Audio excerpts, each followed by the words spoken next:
Hey, good evening, everybody, and welcome here as we get ready for the 11th race of the season for the FTF Grand National Series presented by Splash and Go. We are here at Talladega Superspeedway for the Selfie 250, and we mentioned this last week at Richmond, Sam. This is a wild card race for a lot of drivers here, a chance to maybe get a victory with everyone on a level playing field to get into this season's playoffs. Yeah, I mean, honestly, it doesn't matter where you qualify. You could be up front, you could be in the back. Any strategy will go, and honestly, it doesn't matter because you're going to be having a chance at the end as long as your car is still in one piece with at least 10 to go.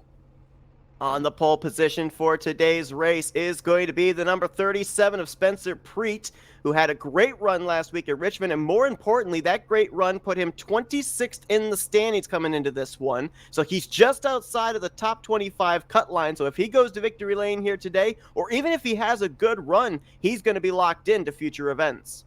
Yeah, I mean, honestly, just a good run is what a lot of these guys are asking for, but something to always watch out for is the big one. You know it's going to come, it's going to take out a lot of machines. You just got to wonder, is it going to come early or later on in the race? Rolling off from the 5th position, last week's winner from Richmond, Graham Bolin. Now, Graham comes into this race 33rd in the point standings, and if I can do some quick calculations in my head, I believe he is 48 points behind that 25th in the standings cut line. So we'll have to see if he can survive Talladega here tonight and maybe be able to make his way even closer towards a guaranteed spot in the playoffs. And another driver that's also right on the cut line coming into this race, the guy that took a checkered flag at the Superspeedway of Daytona to start out the season, Kane Cook. He is right on the bubble spot of 25th. Yeah, Kane Cook really is the dark horse for me. Starting in the middle of the pack during this race. Didn't set a qualifying time, but still getting a good position up in the top 20. So he is honestly my dark horse to win this thing and win both the Superspeedways.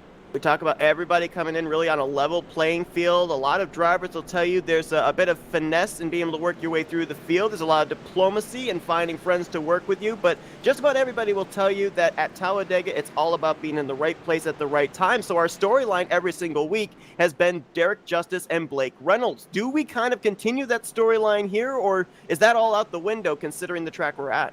Honestly, Derek Justice is always going to be someone to watch out for, and Blake Reynolds.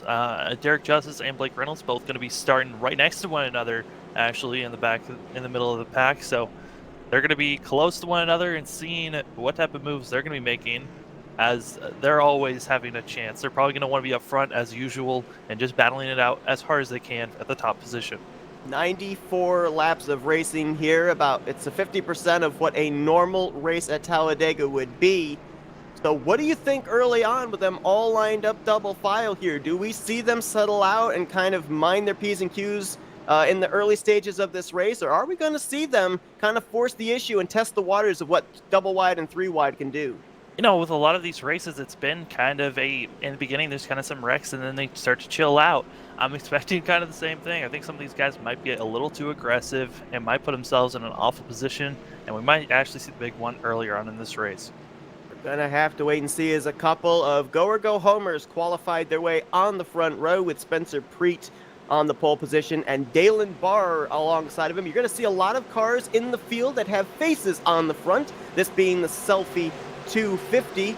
These drivers here are running selfies on the hoods of their machines as the theme race, so we'll be keeping an eye on seeing how many faces come up through the field. A couple guys maybe face-to-face at some point here if the big one breaks out, but they're in the hands of Spencer Preet as he brings them down. Remember, the start-finish line is down at the end of the tri-oval here at Talladega. Those extra 100 feet could be the difference maker today.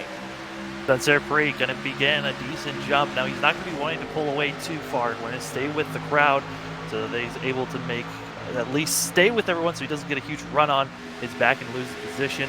And you're also having the triple zero following behind. Inside line for the moment moves forward with Preet. He's got Sean Butler there, and Butler's now going to step out of line with help from Graham Bolin. They're going to go to the top side. Big push there from Bolin's going to put Butler to the front. Butler, who was, I believe this race is going to be our first race of the bracket play that these drivers are doing, and Butler is getting a bye this week as his contender Shane Terrian is not able to make the race today. Well, you brought up a great point as well. Not only is this a special event race as far as the selfies these drivers have on the front, but this is and I love the way that this is called, the 1 week in April, but mostly May Madness. So what happened was the top 16 in the point standings all got put into a bracket, as you can see here on the right side of the screen. And it's basically going through Talladega, Dover, Charlotte, Michigan. Of course, we'll have an eventual winner after the semifinals. And some interesting scenarios here as well, with drivers battling with each other. You mentioned about the fact that having a little bit of a bye there is Sean Butler, but I'm seeing guys like Derek Justice going up against Justin Malello. We got Blake Reynolds against Cody Atkins, and there's a lot of different scenarios here. And to start it out at Talladega, there could be a lot of underdog stories here. Yeah, I mean, for that bracket play, it's honestly, Talladega is kind of setting it up like most March Madness in basketball. I mean, you never know who's going to be the wild card to win it. When at the end, as we already had our upset of Shane Carrion not being able to make it, and Butler making it through to the next round. So already seen one upset, and are we going to see any more throughout this race? Spencer Preet continues to show the way. Michael Cozy Jr. is now moved up to second, with Butler slipping back to third. Let's fall back and find where our Daytona winner Kane Cook is right now in the 10th position. And this is one of those tracks where we could be calling them in a certain position, and in a couple hundred feet they could be up 2-3 positions, because Talladega positions change so quickly. Yeah, and you're starting to see everyone on the low side just hanging out at this moment. And the high side probably will start to see action a little bit later on, as we're starting to see cars slowly move up, but they're going to need a lot more cars in line if they're going to start moving up and to the front of the pack.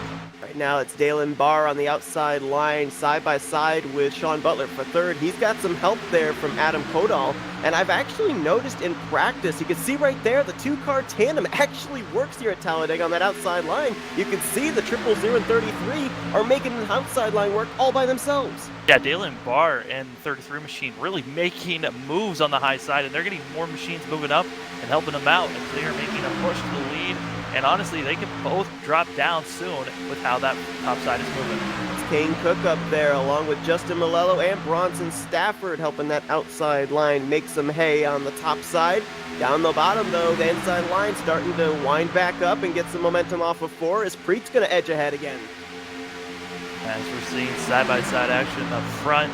And a lot of these drivers, they're kind of just trying to hold out, trying to just survive at this moment. It's good to see that they're not trying to make any super aggressive moves, any really twitch moves with their cars, accidentally wreck someone. It's more so just riding your line, stay in your lane, trying to stay as straight as possible so the car behind you doesn't have to be bobbing or weaving as much as stay behind you in the draft. Side by side, several rows deep at the front. So with this going on at the front, where are the top 2 guys in the points? Well, they're back here outside of the top 15. Derek Justice right now riding in 20th. Blake Reynolds right now back in 24th. You see Sean Butler in the 35 actually dropping back, and I believe the 18 of Graham Bolin actually ducked out of the lead pack a couple laps ago as well. So a lot of the guys that were up there towards the front, or a lot of the guys up there in the top of the point standings, they've kind of decided we're going to go mid-pack and ride a little bit, see what shapes up. Yeah, I mean, they qualified there, and it's going to be kind of hard. If you're not able to get in a 2-car tandem and start moving up front early, you're kind of just stuck in the lane you're in and hoping that that lane starts to move up. As now Barr now on the high side all by his lonesome, and he's going to get passed by practically everyone unless he can find a spot to drop down into. He's a lonely man with no friends on that third lane. We're looking here at one of the selfie cars, Ryan Naraki in the 02, as I believe that is Brian Mercurio that's dropping to the apron to drop to the back. Now, this is all strategy, folks. These drivers do not have an issue. They're not off the pace. They're usually the safest place to be able to drop back is to drop below that double yellow line in the back straightaway, let everybody by, and then tuck back in line in a safe position. But looking here at Naraki, he's one of the selfie cars, and while he doesn't have a win here in the Grand National Series, I think it's only right to point out the fact that the night after Kane Cook took the checkered flag in the Grand National Series race at Daytona, Ryan Naraki won the NR 2003 Cup race the following Sunday night. So he has an FTF Superspeedway win under his belt here this season, just not necessarily in this series. The car that's leading the high side back that's starting to make moves forward is going to be Bronson Stafford. And Stafford this season really has been just struggling. I know he had some mechanical issues that was making him struggle, but he also has just had some bad luck recently. Hoping to change it here at Talladega, where basically this track is all about luck. Franklin Ash helping that outside line there behind Bronson Stafford, on board there with the Rowdy Energy Ford Mustang. Kane Cook and Spencer Preet trying to get that inside line going. Right now, Franklin Ash has David Shieldhouse behind him in the 20 machine.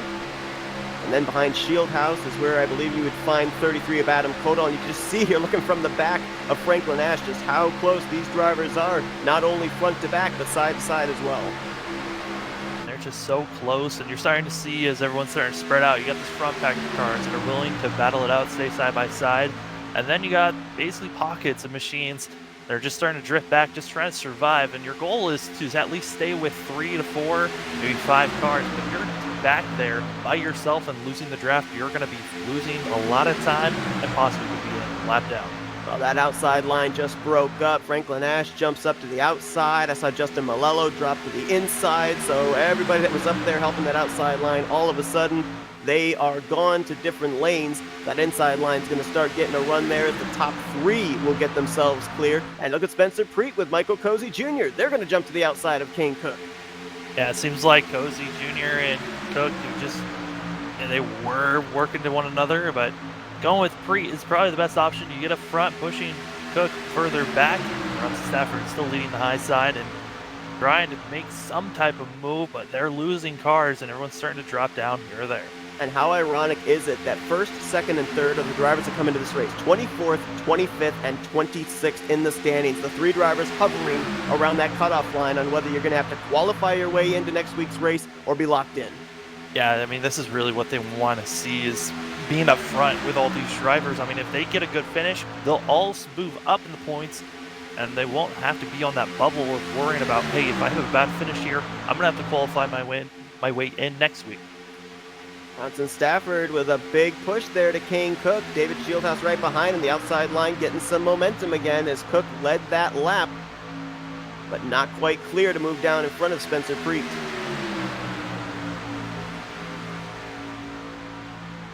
One thing I've observed here, Sam, is that these drivers not doing as much dancing around as I'm used to seeing them do at super speedways. They seem to be pretty steady through the corners and everything. I almost wonder, though, as the tires start to wear a little bit, if we go into a long green flag run, if that's going to be the case later on. I mean, tire wear really has never been an issue for Talladega or any type of super speedway race. It's more so a fuel that you have to worry about. As you know, if we start to see green flag pit stops, we might see cars only come in and get fuel and not worry about tires. You're not really abusing them here. You're kind of just trying to stay straight, and you're not trying to turn as hard as you would at normal speedways or short tracks or even at road courses. So tire wear really isn't an issue. Fuel is, with fuel stops possibly coming in the next 20 laps. I think the fuel window for these machines is anywhere from 30 to 40 laps. So we could be seeing cars coming in within the next 20 laps or so.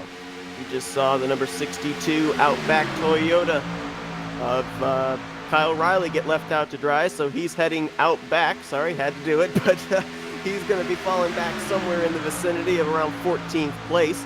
You noticed just moments ago we brought up the track info. 81 degrees here in Talladega, Alabama, but my goodness, the track temperature 121 degrees, and you got to think, oh, what a save! It's going to be the 18. Graham Bolin. Bolin's still in the wall.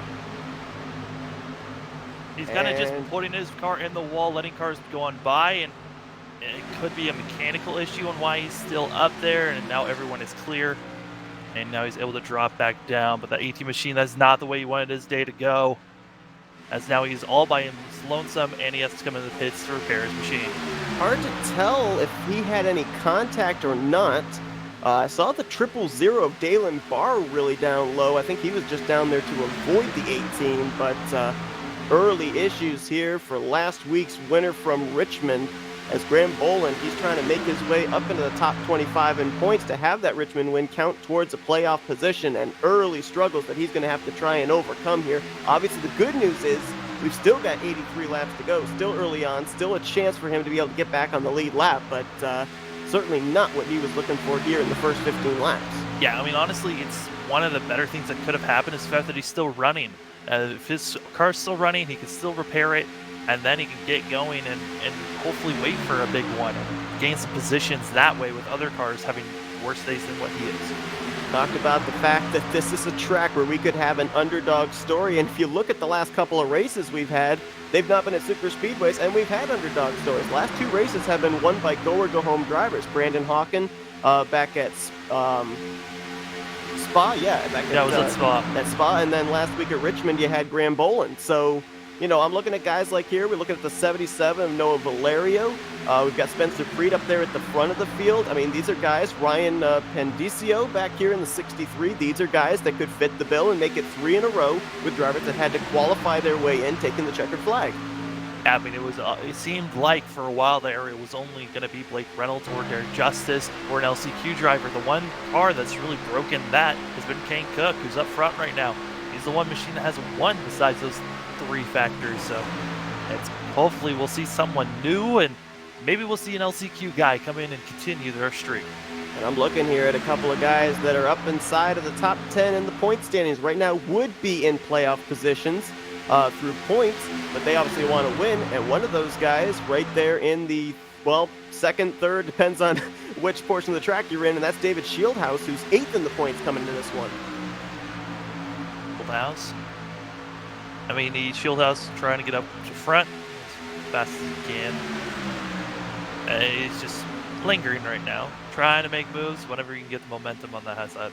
Bronson Stafford right there as well. He's 17th in the points. Last couple of weeks have not been kind to him, but a win would put him into a playoff position.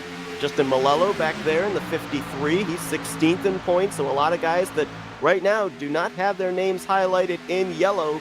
They've got a huge opportunity here today. If they take a checkered flag and just run consistently the rest of the year, they're going to be around to battle for that championship. And a little update on Graham Bolden. It looks like he has taken his car behind the wall for now, and we'll see if he's able to come back. Not the day he wanted. That is a tough break there for Graham Bolden.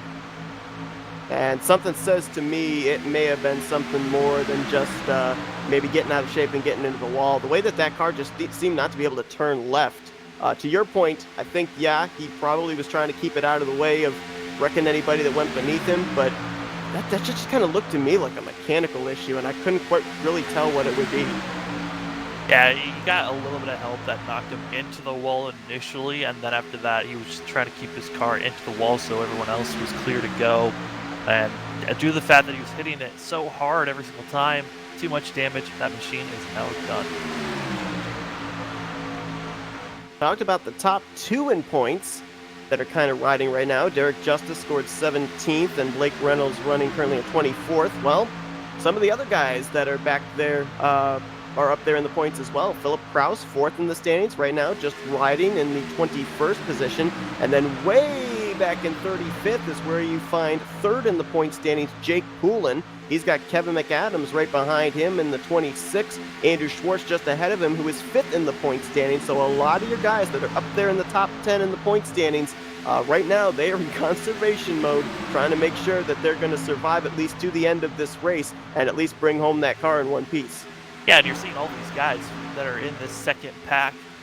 They're just all in line, just riding now. As you're seeing, the only side-by-side action is this front pack as Bronson Stafford gets shuffled up and now has fallen to the back of this front row. And Cook's going to lead yet another lap as the blue ovals work together for a moment there with Cook and Shieldhouse. Now Kane Cook moves down in front of the Camaros of Preet and Cozy Jr. You mentioned that, you know, if we continue to remain green, these guys are going to have to start thinking about green flag pit stops. And, you know, while Talladega Superspeedway has that nice wide opening to come to pit road, you always want to come to pit lane at the Superspeedways with a bunch of friends. And that's what makes Talladega and Daytona so difficult, because not only do you have to be aware of hitting your marks, hitting your braking zones coming to pit road, but you got to be aware of everybody else's as well. Yeah, I mean, you have to make sure you come in with a group of drivers. If you come in by yourself, you're going to be losing time, and who knows if you're going to be with a pack of cars or not. And then if you come in with a pack of cars, you got to wonder if you're going to be coming in with just like 4 or 5, or you're going to be coming in with 12 or more. And if you're coming in with 12 or more, you're going to have a lot of cars coming in at different speeds, trying to slow up to make pit road speed. As you're seeing these machines coming around the corner, they're going about 180 108 to 190 around these corners, and they got to slow all the way down to 55 miles per hour coming into the pit road. And so many things can go wrong in trying to make that transition from 190 to 55. You could lock up the brakes and spin out. You could lock up the front tires and not meet that pit road speed. And at Talladega, that's one of the tracks you do not want to get hit with a speeding penalty. A little bit of an update. Shane Terrian actually was able to get into the server, so he's 11 laps. Sorry, I take that back. I believe he's 18 laps down. So as long as he's able just to run these laps, he will at least gain one position from Bolden. But so far, he's going to need a lot of cautions, a lot of lucky dogs to get back into this thing. Yeah, he is currently 7th in the points coming into this race. So the fortunate thing is he's able to at least be running laps. He may be the only one in this field that would like to see the big one strike at Talladega today, because that'd be free positions and 3 points for him to be able to pick up. Yeah, I mean, it would be points to pick up. Also, with him being so many laps down, he might be thinking about just trying to help out his teammate, perhaps Stafford, and maybe getting up here and slicing and dicing if he's able to get up with this lead pack and stay with him. 3 wide, middle of this lead pack, and up on that third lane is Derek Justice, the points leader and 4-time winner. He's getting some help there from, I think that's Jim Caudill Jr. in the 15, and they were making some pretty good hay up on that third lane. Yeah, I mean, they got hooked up, and there has been nothing stopping them. They just got the momentum that no one else has found, being all the way on the high side, it looks like, and now side by side, are they going to be able to get it as it's 3 wide all the way up front for about 3 cars? About 5 cars in the middle lane, 3 cars in the outside line, and about 11, 12, 13 cars lined up on the inside line, but the leaders of all 3 rows were all 3 wide, and Justice is going to clear for the lead. What a power move by the 31. Derek just saw that he had the space, drops down to the middle line. We're going to have to wait and see, though, if he's going to drop down to the lowest of lines or he'll stay in the middle line. Derek Justice, of course, coming into this race, he pretty much knows he's going to battle it out in the playoffs with 4 wins here in the first 10 races of the season. So that probably would give someone a little bit of an incentive, knowing he's locked in, to go out there and be aggressive and try and take another checkered flag at a track that it's very difficult to do it. Yeah, but if you had so many wins and you're just feeling confident in your consistency, you might as well go out there and try to risk it just a little bit. You're up front, as we were just seeing all that slicing and dicing for 3 wide. Now it's kind of starting to fade out. There's still 3 wide back there for 10. Yeah, Jim Caudill Jr. and Chris Owens up there in that third lane, but it looks like they are starting to fade back. And you see a couple of times the drivers on the back straightaway that the left wheels kind of dip down below that double yellow line. Now, as long as you don't put all 4 tires down there and advance your position, then you're fine. But, these guys know that double yellow line is out of bounds. You cannot go down there and advance the spot. We've seen a lot of drivers go down there and fall to the back. That is perfectly legal. Just, I mean, to look at the speed difference between the leader and compared to someone that's by themselves, our leaders are running a 49.8, and Shane Terrian, who's all by himself, is running a 53.8. So almost a 5-second difference. And you're going to see this closing speed once this lead pack gets up to the 38 machine.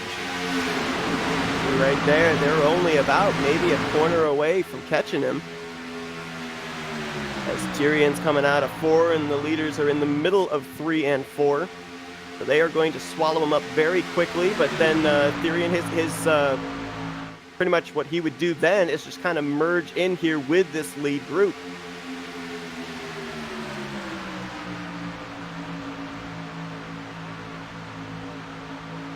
"24 laps in here to the Selfie 250. You're just joining us here for the FTF Grand National Series at Talladega Superspeedway. Seth Cole alongside of Samuel Dyer. So far, we have been, well, we can't say clean and green. We have had an incident with last week's winner, Graham Boland, who has now taken his car back behind the wall. But as far as the green flag staying out, it has been out all race long, which means we are closing in on when these drivers are going to have to start thinking about making pit stops. So, I mean, what do you think, Sam? I mean, coming into this race, they're looking somewhere between 2 to possibly 3 pit stops.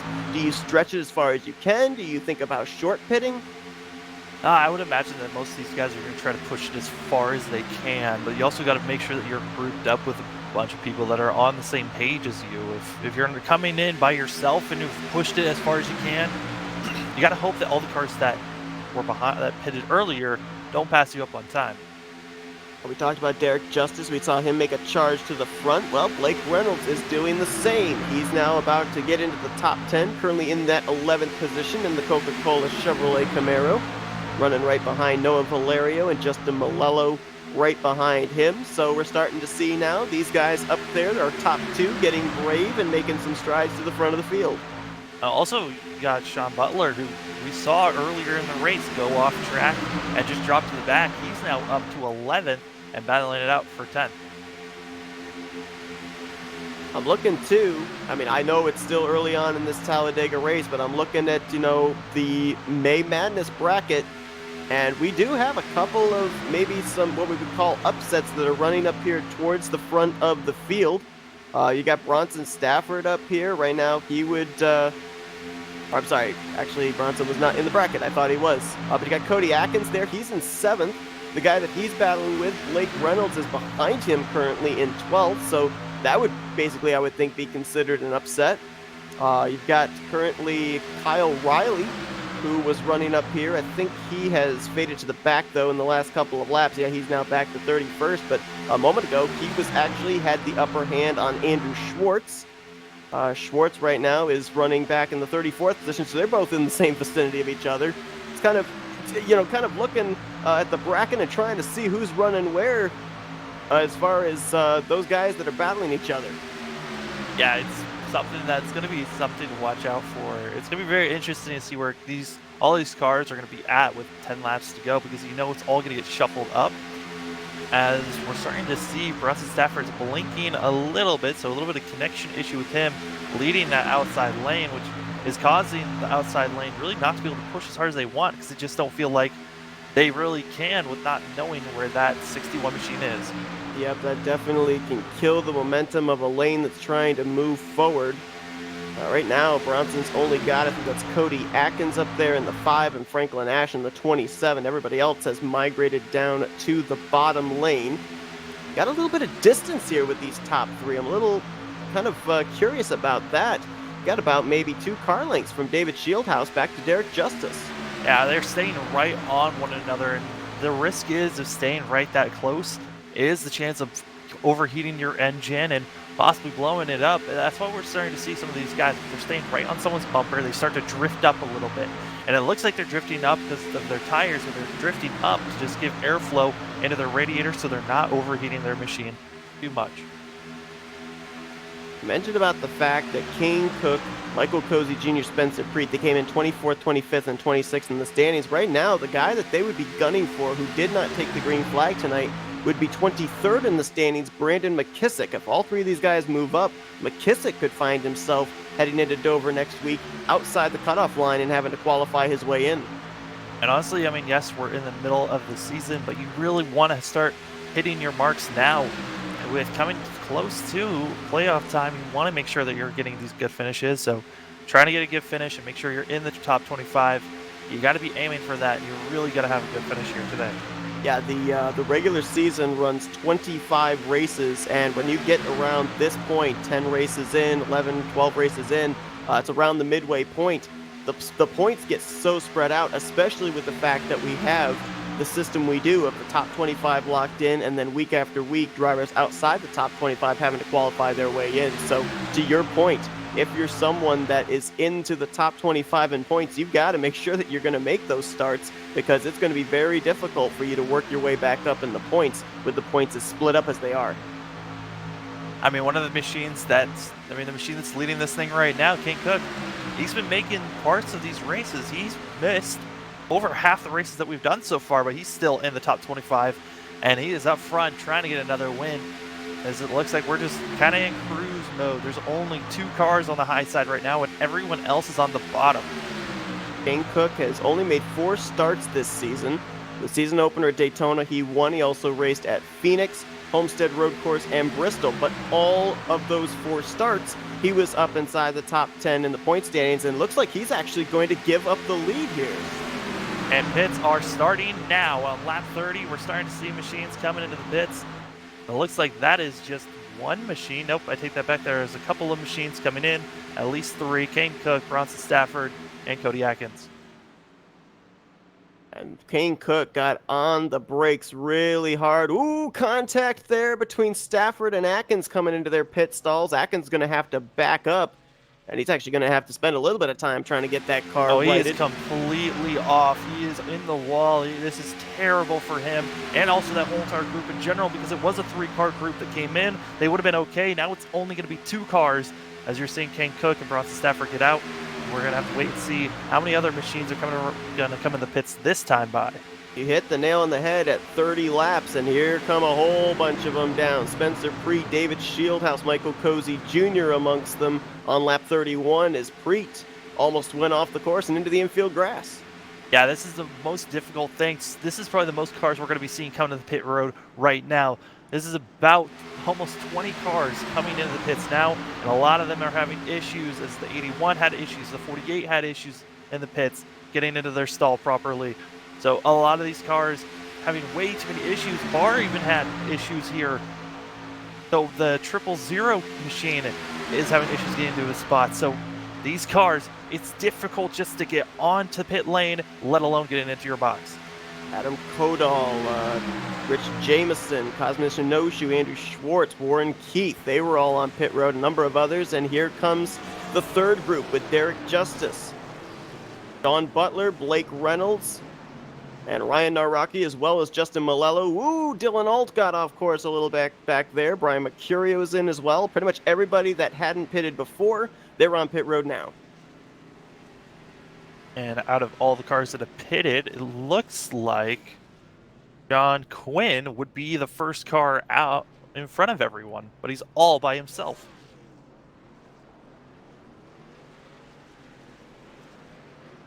I believe you are indeed correct. Yes, John Quinn.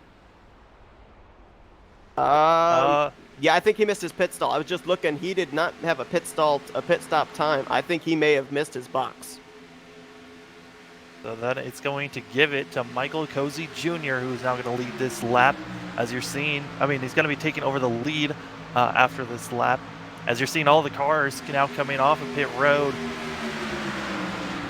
And Derek Justice leading the crew of first car out of that pits, of that third group. Well, they've only worked their way up to 8th. Still have 7 more cars to pass. It's just a matter of who's going to be able to get up to speed. But of course, Cozy Jr., Valerio, and Shieldhouse, they're going to have a lot of momentum. Yeah, I mean, it takes these machines about a lap to fully get up to speed. And that's why I was saying that they'll probably be the ones taking the lead as you're seeing them slowly pass the machines that are down below them, led by Sean Butler. Car that they have to pass is going to be Derek Justice, who right now is cycled as the race leader, but you can see right there, no contest. Not even able to go up there and block. Complete difference in speed. I mean, Derek Justice was going 181. Michael Cozy Jr. was going 10 miles per hour faster. And just going through, seeing where some of these machines are going. It looks like Kane Cook with going to be in 11th, so that's where he's going to be standing. You mentioned about John Quinn having an issue with missing his box. A driver that got hit with a penalty. Spencer Preet in the 37 is back in 38th place right now. Franklin Ash in the 27 also was hit with a penalty, and he is currently 1 lap down in the 39th position. So pit road has definitely played a factor here in the first round of pit stops, taking away a guy that was up in the top 5 when the pit stops began. Yeah, I mean, this is green flag pit stops is one of the harder things with these drivers. I think driving around the track is probably the easiest thing compared to coming onto the pits. You just have to slow up so much, then you have to find your pit stall, and it's just difficult all around. All right, so we saw drivers come to pit road on lap 30, 31, and 32. So we know they can go 32 laps. Is it possible, do you think, that we are now within a one-stop race, that they might be just on the edge in one more pit stop of making it the rest of the way fuel-wise? Yeah, I mean, if all these machines are staying in the draft and you're not trying to push your car too much, you're going to be able to save fuel while being in the draft. You can possibly push your car to about 33, maybe 34 laps in the fuel run. So I'm expecting these machines to be able to do it at least one more stop.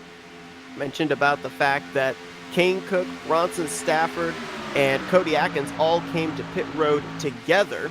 Only 3 cars began the cycle of pit stops. Kane Cook came to pit road from the lead. He's currently riding in 10th place. Bronson Stafford has now drifted all the way back to 21st. around the 21st position. And of course, we know that Cody Atkins had the issue of having to back up to his stall, so he's back in 31st. So that shows you just the fact that 3 cars came in, 2 cars left. Kane Cook and Bronson Stafford, that did not help them at all. No, I mean, you would think short pitting could possibly work, but you have to have a lot more machines all together. So once you're off a pit lane, you have the momentum to work with one another. As we saw with Derek Justice, when he was by himself, he got absolutely passed with the most. With only 3 cars together, he was just blitzed by 3 machines, and he had no chance.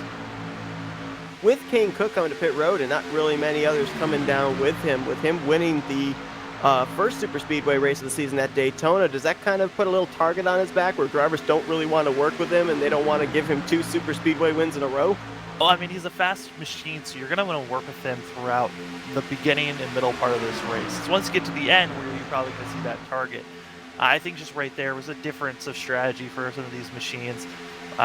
Once you saw one machine come in, you knew everyone else was going to come at some point in the next 5 laps, as everyone else kind of just trickled in afterwards. But I don't think he has a target on his back just yet. But I think once we get to about 15 to 10 laps to go, he might have a target on his back.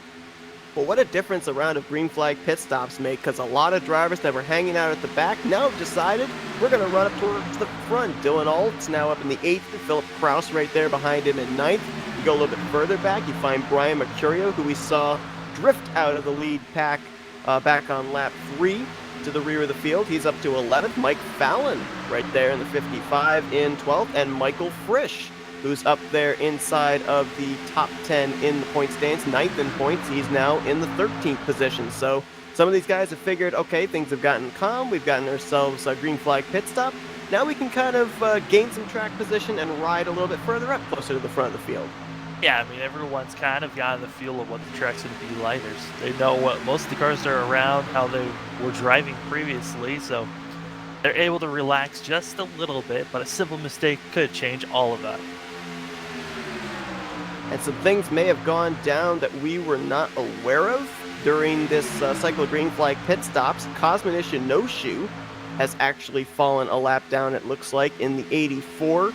We already mentioned Franklin Ash is a lap down, Rich Jameson a lap down, and also looks like Brigger Olson, Andy Margot, Andrew Schwartz, Warren Keith, Thomas Hitch, and of course we already knew about Shane Therian, but looks like they are all currently off the lead lap as well, so a lot of drivers hoping and praying for a caution. Yeah, I mean, you got these 3 machines in front of the leaders that are kind of holding their breath, hoping that maybe the caution will come out, or they're going to become a lap down just because how many machines are in the line. They're able to go so much faster than just these 3 cars, as it's the 82, 85, and the 37 machines that are right in front of the leaders. Yeah, John Quinn, who missed his pit stall the first time around. Spencer Preet, who got hit with a speeding penalty, and I'm not really sure what happened to put Tristan Hagenstein this far back, but he's there in that 82 with the Tristan Hagenstein photography sponsorship on the side of his Ford Mustang, and you can see the leaders closing in, about to put them off the lead lap. And if Michael Cozy Jr. does pass them, that's going to leave us with a total of 30 cars still running on the lead lap. As you're seeing the leaders come on the high side, you're going to be trying to make it side by side with these lap machines. So once you see these lap machines involved with the lead pack, these 3 cars are yes, the 3 of them are battling for position between the 3 of them, but they are not battling for the lead. And that's what kind of makes it interesting sometimes when these scenarios play out, is you have the battle within the battle. And oh, Noah Valerio did not get down behind the 99 when they cleared John Quinn. David Shieldhouse says thank you very much, moves to the inside, and he'll move into second. And now you're starting to see Shieldhouse just trying to keep pushing, but it looks like 77 machine of Valerio is going to be getting a nice shove from Spencer Preet, who now is a lap down. Derek Justice right there as well on the top side. So with a little help from the lap car, Noah Valerio is going to go to the points, so that actually worked out better in his favor than I thought was going to be when I saw Shieldhouse put him to the outside line. And now Derek Justice going to push Spencer Preet to the front, which would have Preet currently back on the lead lap. As I believe something might have gone wrong for... never mind, excuse me for that. Spencer Preet, a lap down car, now leading the pack and showing that he's got a fast machine working with Derek Justice, but Derek Justice is the one that's in the lead. Justice right now the front runner with Valerio, Cozy Jr., Shieldhouse, and Naraki behind him. Of the top 5, Shieldhouse, Naraki, and Butler, Valerio, they're the ones looking for their first wins of the season. Justice, of course, a 4-time winner. Cozy Jr., of course, winning back at Phoenix.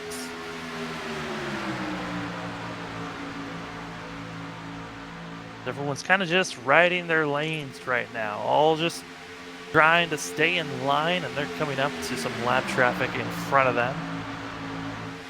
And I know a lot of people have gripes with super speedways about single file racing drivers just riding, but the thing of it is, in order to finish first, you have to first finish, and Talladega has so many ways, including the dreaded big one, where it can take you out of the race early. So these drivers want to make sure that they're going to be in the hunt when that checkered flag is waving. Yeah, I mean, it's just because how long this race is. It's 94 laps. We're only coming up to lap 44. We're not even past really the halfway marker just yet. So drivers just trying to, some of them in the back are trying to make the outside lane work, while others are willing to just stay in line and wait until it's about 15 laps to go. That driver you mentioned that they're starting to catch, that is Cody Atkins, who we saw have an issue on his green flag pit stop, and I'm noticing a second lane begin to form. That's Kane Cook, our Daytona winner, with Justin Malello and Bronson Stafford charging to the front. And those are 3 very quick machines that have been up front. At the start of this race with Kane Cook, so deciding, hey, I found an opening, I'm just going to drop down here into 4th. And now it's just a 2-car that are just pushing forward, as Malello and Bronson Stafford are both trying to push up to the lead. And you got to be careful pushing here in the tri-oval. It's one of the more sketchier places to push someone, just because of how light your machine can get. I kind of feel like we've gone back to 2009 because we're seeing 2-car tandems work here at Talladega, and you got to think that's something that these drivers are going to be thinking about when we get down to the final laps of this race. Yeah, I mean, you got something for sure to think about. I mean, if this is working now for those machines that really, they moved from about 12th up to the lead with 3 cars and then down to 2 cars, got to think later on, hey, this could work. If I try to go all the way on the high side, how much momentum can I get? You look at the back of Justin Malello's number 53 Jegs Ford, and you can see it's been used up. He has been slammed in that back bumper there at some point during this race. The whole rear bumper pushed in. So he's had a lot of friends that have been pushing him up here to the front. Another machine, just an update. It looks like Shane Terrian is going to put his car in the back, do a little start and park, just because he's so many laps down, and the way that this race is going, it's not looking like a caution's going to be coming anytime soon. Yeah, with them all running single file here, and even if we get down to the closing stages and a caution comes out with a big one, he's already about, 21 laps down, so the likelihood that he's going to be able to pick up that many positions before the race is over seems pretty unlikely. So a tough break there for Shane Tyrion, who came in 7th in the point stands. We're going to have to wait and see how many positions he's going to lose by the time we get to Dover next week. Just to remind everybody, next week Dover is going to be broadcasted over on STN at the Concrete Monster Mile, so be sure to tune in for that one. We've still got to get this Talladega race over with, though, here. Seth Cole and Samuel Dyer here on Flatout Racing Network. We are past halfway, and pretty much right now I think we're racing that second and final round of green flag pit stops. Yeah, and just looking at where the fuel runs are for these drivers, we're going to be seeing the next pit stop in the next 15 to about 20 laps. I say 20 laps just in case we start to see these drivers really want to push it to where this is only going to be a 2 pit stop race. So they've got to be pushing their car and kind of saving fuel a little bit. And I think the car is in the middle of this line of drivers are really the ones that are saving fuel. They're not able to really stay on the throttle as hard as they need to and let off whenever they're getting close to someone else. So they're going to be the ones that are going to be able to really push their car to the max and not really have the longest pit stop they need to have. I'm looking at Justin Malello rather, leading this race, and Derek Justice there in second. With Malello out in front, he's the one that's cutting the wind, providing the draft for everyone behind him, thus using more fuel. However, he was one of the last drivers to hit pit road along with Derek Justice, so could that extra little bit of fuel that he has, could that be why he's willing to be the one out in front, pretty much providing the draft for everybody else? Yeah, I mean, he got to save up some fuel earlier on in this for about 10 laps, and now he's up front. And also, getting the bonus points of leading some laps is helping out in the long run of things, just for the point standings. And being up front is just, you feel a lot better about your machine once you're up front. You know that you got a fast machine that cars aren't really passing at the moment, and showing that really the power move of him and Bronson Stafford getting up front, just the two of them, with a little bit of help from Kane Cook. Gotta think these guys are feeling pretty confident about their machines. Want to throw out a little bit of an apology. Apparently my ticker had not updated itself. Cosmo Shinoshu, Andrew Schwartz, Thomas Hitch, and Brigger Olsen, they're actually all still running on the lead lap still. They are the last cars on the lead lap from 30th back through 33rd. But they actually are on the back straightaway. Race leaders are currently on the front straightaway, so they're not right at the moment in danger of being put a lap down. So I thought they were a lap down. They are not. The first car one lap down is indeed Spencer Preet, right now second car in line. Spencer Preet being that car to watch out for, and then also you got the machine of Cody Atkins, who's the one that you got to be. He's trying to make sure he doesn't go a lap down, but it is looking very tough for him at the moment with these lead pack of cars catching up to these three packs in front of him. He's got the lap machine of Franklin Ash there with him, and I think that's the 086 of Rich Jameson just behind him also, who is also off the lead lap. So a couple of lap cars trying to help another driver from not going a lap down, but as you can see, as they enter into the tri-oval, race leaders are coming out of turn 4. So it's only going to be maybe a lap and a half before they're going to be in danger of being put -1. Yeah, it's kind of hard when there's only 3 machines that are off pace and struggling while you're seeing these lead pack cars slowly chip their way at you. Drop back here. 4th place is where you find Bronson Stafford. Kane Cook right now in the 5th position. Michael Cozy Jr. in 6th. David Shieldhouse in 7th. 8th place is where you find Ryan Naraki running behind the now lap machine of John Quinn. Sean Butler in 9th, and 10th place is Blake Reynolds, but you just kind of get the feeling that you have to look at some of these other guys back here, like Dylan Alt in 11th, Tyler Claybaugh in 12th, Philip Kraus, Brian Mercurio, Mike Fallon, because, you know, these guys back here, they're still in the lead pack. They still have a chance. Yeah, it's honestly once after this next pit stop, you're going to be seeing a lot more side-by-side action. It's not going to be a lull of cars just staying on the inside and trying to survive anymore. It's going to be a lot more of, hey, we need to get up front now, and it's time to make our moves. I think I'm seeing double back here from 20th to 21st. Evan Rice in the 95 and Evan Brinkler in the 21, both with Hellman schemes on their Chevrolet Camaros. Got to make it confusing if a spotter tells you got a Hellman's car to your inside or outside, or both. Yeah, I think that's when you start calling what number the cars above you. At that point, you don't really say the sponsors if you start to see that connection. 8 laps away from what you're projecting could be the start of the final round of pit stops here for these drivers. So far, we have remained 52 laps, now going on to 53, clean and green. But you just kind of feel like this is the calm before the storm, because usually we don't see the wrecks or the big one take place until we get down to like the final 25, 20, maybe even down to the final 10 laps of the race. Yeah, I mean, another factor to watch out for is when I called those fuel numbers, I said 30 to 40 just in case they started this race off on about half a tank or maybe 3/4 of a tank. Some of these races, drivers don't start off with full tanks of fuel, and I don't know if they started off on the lower fuel or a full tank. we're just going to have to wait and see.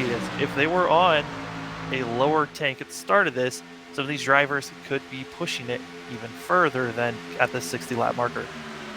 Justin Malello leading this race, 16th in the points, so a win would lock him up a playoff position. That's what he's racing for right now. And of course, he's going to get himself some good bonus points here today as also because he's not only got a bonus point for leading a lap, but if he continues to show the way, we've had the lead exchanged quite a bit here, and he could very well end up leading the most laps. Yeah, just got to stay up front, stay consistent, and hope that everyone just continues to follow you for the next couple of laps, get the most laps led, and then get the win and have a full points day. As their leaders are slowly starting to chip away on some 2-lap cars up 48 and 47. That'd be Warren Keith and Andy Margot, who actually are on the tail end of the lead lap currently in 30th and 31st. And if they get lapped, that would leave us with only 29 cars still on the lead lap. Of those 29 cars, though, those 29 are running 4-second separation, so they're all still up in a lead pack. Yeah, I mean, they're all kind of in a lead pack. You got clusters of cars, scattered from about 30th on back, so they're scattered, but from about 30th, 30th is the 67 of Andrew Schwartz, and about 32nd, you got 3 cars. They're just holding out that are about 15 seconds away from the lead pack, so they're kind of waiting for a caution to help them get back into the mix of things. There's Jake Poulin, who right now is at the tail end of this lead pack, currently in the 29th position, just behind Dylan Smith in the 1, Kyle Riley there in the 62. Kyle Riley, another driver that is running well in the point standings, 12th in the standings coming into this one, only 16 points behind the cutoff line of 10th in the standings to move into a playoff spot via points. Always looking for those better finishes to really help you out, and these cars are just staying in line and watching the laps tick away. As a factor to look into for this lead pack of cars is, yes, Malello is leading it, but he does have a buffer of having Spencer Preet between him and Derek Justice, so Justice has to pass 2 cars to get up to the lead, even though he's in second. And doesn't really look like Justice at this point in time is any too anxious to go up there and battle for the race lead at this point in time. You know he's going to be up there towards the end, though, if he puts himself in a position. But right now, I think he's more than willing to just ride in that second position, have the lap car between himself and Spencer Preet. But right now, Spencer Preet may be a guy in the field that's kind of hoping for a caution. But I'm noticing here as well, see, he's going to come up here. The leaders are going to pass the 48 and the 47. While they're being put a lap down by Justin Malello, they're actually losing spots to the 37 of Spencer Preet. So right here, he would have been scored 33rd. He just moved to 31st. Yeah, I mean, Spencer Preet, he's staying right there as the first person to get the lucky dog if he continues staying where he's at. So every single time they lap machines, he's keeping that position of the lucky dog and getting spots. So it's kind of a win-win in a losing situation he's in. Next car that they would catch would be Cosmin Ishinoshu, who I thought he was with a group of drivers, and it seems like he's lost touch with them. He was running with, I think it was Andrew Schwartz, Thomas Hitch, and Rigger Olson, but now he's all by his lonesome, and he's actually not too far away from getting lapped himself. Yeah, I mean, he's running about a 53.7, while our leaders are running a 50.4. So about 3 seconds, a little over 3 seconds difference between the two, between the lead pack and a car all by himself. So expecting our leaders to get up to that 84 pretty soon, but I don't think we're going to be seeing our leaders really up to the 84 just because pit stops are coming soon. So that may be a saving grace there for Cosmin, who comes into this race 13th in the point standings, currently outside of a playoff spot through points. But if we look here in terms of points concerned as well, it just puts the emphasis on consistency, because you got 4 wins for Derek Justice, 2 wins for Blake Reynolds. So, with all these multi-wins for these drivers, it's opening the door as we get further and further into the regular season for drivers to make it into the playoffs through consistency through their point standings position. As the drivers are coming through the trioval, they're going to be crossing the line on lap 60 now. So we've got 35 laps to go in this thing, and it's around the time that we might be seeing some drivers come to the pits. So the window might be open for the final pit stop of the day for these drivers. And after they make those pit stops, you kind of get the feeling that's when they're all going to start racing it up. They know that the next thing they're racing to is really the checkered flag. Now the two cars we really got to watch out for is Bronson Stafford and Kane Cook. They were the first ones to come in last time, also with the 5 machines of Atkins. So we'll have to wait and see if they come in this time or if they try to push it and go a couple more laps. Let's see if they're going to make any indication here off of 4. Doesn't look like it. They're going to stay out an extra lap. So they have now been on 30 laps for this stint, about to complete 31 as they hit the line. Nobody has hit pit road just yet. We're probably going to expect most of these drivers to push their car to make it to where there's only about 32 to 33 laps left in this race. So we're probably expecting them to push for another lap or 2. You know why I think they might push it as far as they could go? Could have the potentiality of a green-white checker. That is something to watch out for. That has happened before. Didn't that happen at Daytona? Yes, it did. Multiple green-white checkers to watch out for, and you want to make sure you have the fuel and tires for that as we're coming to the pits. Are we going to see anyone be a taker this time by? Boy, I thought maybe we'd see the 77 of Noah Valerio because he kind of backed off of Derek Justice there, but nope, he stays out, falls back to Bronson Stafford and Kane Cook. So far, we have gone 30 to 32 laps into this stint, and still no takers just yet. 84 of Cosman has been caught now. Not lucky enough to see everyone on the front pack to really come into the pits. And where is this 84 machine going to go? Going to stay low, and everyone's going to slowly snake their way by the 84 machine. One Speed Incorporated car laps another as Malello goes around his teammate Kazumi Shinoshi, putting him 1 lap down. That leaves us currently with 29 cars on the lead lap. Spencer Preetz up here. We have to remember he's a lap down since he's running behind the leader. Cars are coming in. Able to move up to 29th, and I believe that is Bronson Stafford that's coming in, along with Cody Atkins and the lap machine of Kazumi Shinoshi. So Bronson Stafford to be one of the few drivers on the lead lap coming in. Andy Margot, make that Kazumi Shinoshi, Warren Keith, who are all off the lead lap, are in. Rigger Olson's in.